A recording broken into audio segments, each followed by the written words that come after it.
Swahili. Communicate. Can we communicate?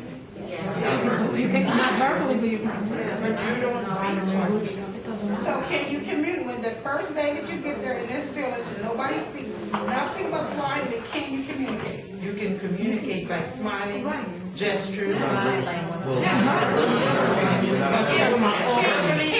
You talk. Can you say, what, can you communicate, I want a plate of oxtails and rice?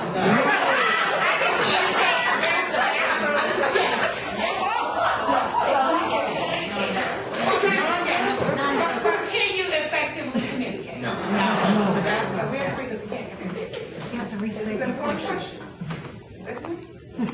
Has your IQ gone? No. Oh, your IQ hasn't gone because you can still do what? Think. So that's what happens when kids come to our schools and they come from another country. And I'll share with you, when I was an assistant principal at Bear Middle School, we had this girl that came from a little country, I don't even know where she was, but she was Asian American. And what reading class do you think you did? And Tessa, you can't speak English, baby, go ahead and Tessa. But she was what? She was intelligent. She was intelligent in her own language. End of the year, what do you think her FCAT scores were? 5. She was a 3 in math, and I think she was a 2 in reading. Next year, where was her scores? Because she knows the language. She was a level 500 in math, and she was a level 5. I don't know her score in reading. But the issue is, just because you go into an environment where you don't speak the language doesn't mean that you're thinking it.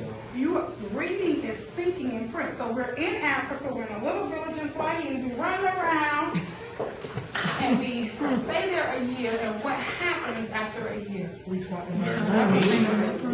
the language, we can communicate, but never, not ever did our ability to think.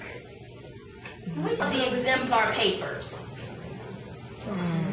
Okay, so this one is specific. The one at the top just tells you what you need to do or what happens to get that 1, that 2, that 3, that 4, that 5, 6. But then under it, it's the scores for different papers. So if you look at it, it's very specific. Like look at 1, 2, 3, the 4th one over. This response is focused on the topic of visiting New York, but some loosely related material in the last body paragraph weakens the focus somewhat. Go flip over a couple of pages and you see an essay there. And it starts off, a place I like to go to again and again is New York. Take a minute. Look at that paper, and you can read it in your group if you want. Look at that one and see if you can go back to this vertical alignment and score this paper. What do you think this paper is? So go back, look at it, read it, and you can do it in your group, and then see if you can score that. Driven instruction, of course, student engagement, that's always at the top, and the rigorous task and assessment. Dr. Butler was speaking about rigor this morning, about our standards, are they rigorous? About our textbooks and the text complexity. What she said about us adopting textbooks that were not on radar, I had no clue about that. That was an aha. I'm like, whoa, maybe that's one of the reasons why, and I'll take that text complexity is something that's made one of those content area teachers to really allow their kids to grapple and fight and really with that grade level text. All right, so we're going to do a little icebreaker activity. Because that's what educators ultimately do, okay?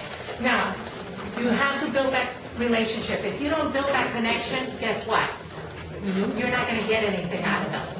You won't. You know. Setting high expectations. When I taught at Parkway Middle, way back, when? Mr. Dudley? Okay? Way back. I knew some of you would say that. Way back. Okay? But he used to tell us, you know, Mrs. Valise, whatever it takes. You need to make sure that you reach the babies, you reach them, and you meet their needs, whatever it takes.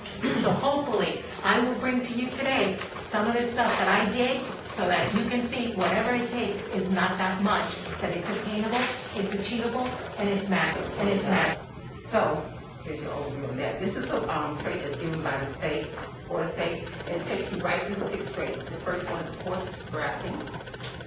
Before you draft, you want to pre-write. So you want to take your kids through each grade. Teach them how to bring out their voice and pre-write, demonstrating on their ideas that they may put down on paper.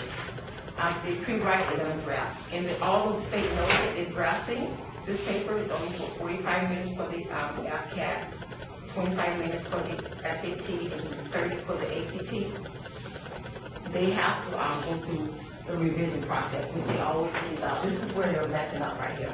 The kids think that they can only pre-write and draft and nothing else. So they really need to focus in on pre-writing, drafting, revising, editing, and then presenting it, publishing it.